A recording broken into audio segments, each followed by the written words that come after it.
अस्सलामुअलैकुम, welcome to bite it.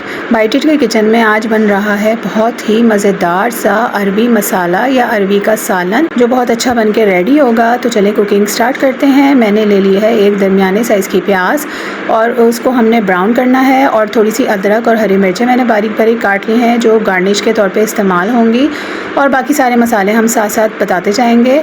1 kilo के बराबर अरवियाँ थी जिनको मैंने छिलका उतार के और काट लिया है इस तरह से। आपने बहुत ज़्यादा बारीक बारीक नहीं काटनी है अरवियाँ। और मैंने इसमें कोई नमक वगैरह लगा के नहीं रखा है, सिंपल पानी से मैंने इसको धो लिया है। हम इनको फ्राई भी नहीं करेंगे। प्याज हमारी ब्राउन हो चुकी है। फिर मैंने इसमें शामिल कर दिया है 1 टेबलस्पून के बराबर अदरक और लहसुन का पेस्ट। इसको प्याज के साथ अच्छी तरह से हम फ्राई करेंगे, भूनेंगे। फिर इसमें डाल देंगे थोड़ा सा पानी ताकि कुकिंग प्रोसेस जो है वो कम हो, इसका रुक जाए और प्याज और ज़्यादा डार्क ना हो जाए। पानी शामिल करने के बाद अब हम इसमें डालेंगे कुछ मसाले। मैंने डाला है 1 टीस्पून के बराबर नमक। नमक जो है वो आप बाद में और भी शामिल कर सकते हैं।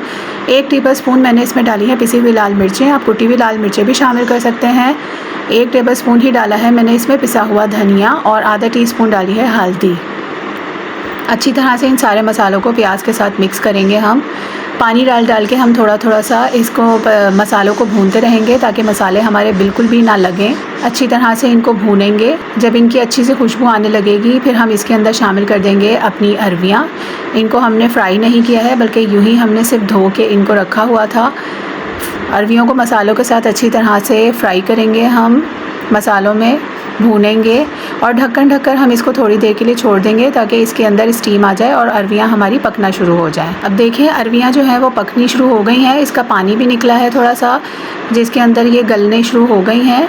अब मैंने ले लिए थे 2 दरमियाने साइज़ के टमाटर थे। अगर आपके पास छोटे टमाटर हों तो आप 3 भी ले सकते हैं। उनको मैंने पीस के उनका पेस्ट बना लिया था, वो इसके अंदर शामिल कर देंगे। अच्छी तरह से अरवियों को मिक्स करेंगे। अब जो टमाटरों का पानी निकलेगा उसके अंदर हमारी अरवियाँ बहुत अच्छे से गल जाएंगी। थोड़ी सी अदरक और हरी मिर्चें इस टाइम पे डाल देंगे क्योंकि पकने में इनका टेस्ट जो है वो बहुत अच्छा आता है। टमाटरों के पानी में हमारी अरवियों को पकते हुए 10 मिनट हो चुके हैं। आपने आँच जो है वो दरमियानी ही रखनी है, मीडियम आँच के ऊपर इसको पकाना है। तेज़ आँच पे टमाटरों का पानी फ़ौरन खुश्क हो जाएगा और हमें अरवियाँ गलाने के लिए थोड़ा सा पानी इसमें डालना पड़ेगा, इसलिए आपने आँच हमेशा दरमियानी ही रखनी है। अब इसमें डाल दूँगी मैं आधा कप के बराबर दही। अच्छी तरह से दही डाल के इसे मिक्स करेंगे ताकि दही की गुठलियाँ वगैरह ना बन जाएँ। अब हम इसको फिर ढक्कन ढक के रख देंगे, और 5 मिनट के बाद दही का और टमाटरों का पानी बहुत अच्छे तरीके से भुन चुका है। अब इसमें डाल दूँगी मैं आधा टीस्पून कुटा हुआ ज़ीरा, और आधा टीस्पून ही इसमें डालूँगी गरम मसाला। अरवियाँ हमारी बहुत अच्छे तरीके से भुन चुकी हैं और गल भी चुकी हैं। मैं इसके अंदर अब शामिल कर दूंगी आधा कप के बराबर पानी, क्योंकि मुझे इसमें ग्रेवी रखनी है। और आप यकीन जाने बहुत अच्छी इसकी गाढ़ी गाढ़ी सी ग्रेवी बनके रेडी होगी, क्योंकि हमने इसके अंदर टमाटरों का पेस्ट शामिल किया था। बहुत अच्छा उसका टेस्ट होगा।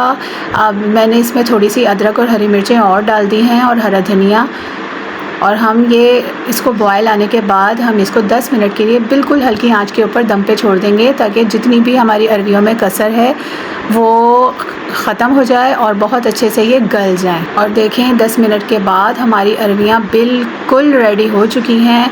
बहुत अच्छी माशाल्लाह से ये बन के रेडी हुई हैं। इतनी अच्छी इनमें से खुशबू आ रही है। आप इसमें और गार्निश के लिए अदरक, हरी मिर्चें और हरा धनिया शामिल कर सकते हैं।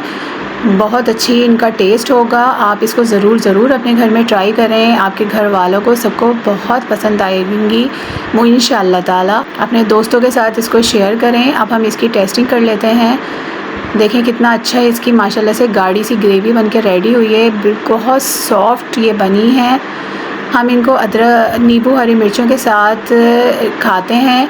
मैंने हरी मिर्चों को काट के लेमन जूस के अंदर डिप कर दिया था। इतना ज़्यादा इसमें लेमन जूस शामिल करना है, और उसके साथ ही हम इसमें डालेंगे थोड़ा सा नमक, जिससे हमारी बहुत अच्छी सी हरी मिर्चें जो है वो खट्टी खट्टी सी बन के तैयार होंगी। अरवियों के साथ ये बहुत अच्छा टेस्ट देती हैं। आप इसको ज़रूर बनाएं। बहुत अच्छी सी ये खट्टी सी हरी मिर्चें बनती हैं और ये आपकी अरवियों के टेस्ट को दुगना कर देंगी। अब हम इसको ट्राई करते हैं कि हमारी अरवियाँ कैसी बन के रेडी हुई हैं। थोड़ी सी हमने हरी मिर्चें ली और देखें कितनी सॉफ्ट हैं, इतनी अच्छे तरीके से ये गल गई हैं। आप इसको ट्राई करें, अपने दोस्तों के साथ शेयर करें, और अगर बाइट इट को आपने सब्सक्राइब नहीं किया हुआ तो आप बाइट इट को सब्सक्राइब करें। मिलते हैं आपसे फिर दोबारा किसी और रेसिपी के साथ। तब तक के लिए अल्लाह हाफिज़।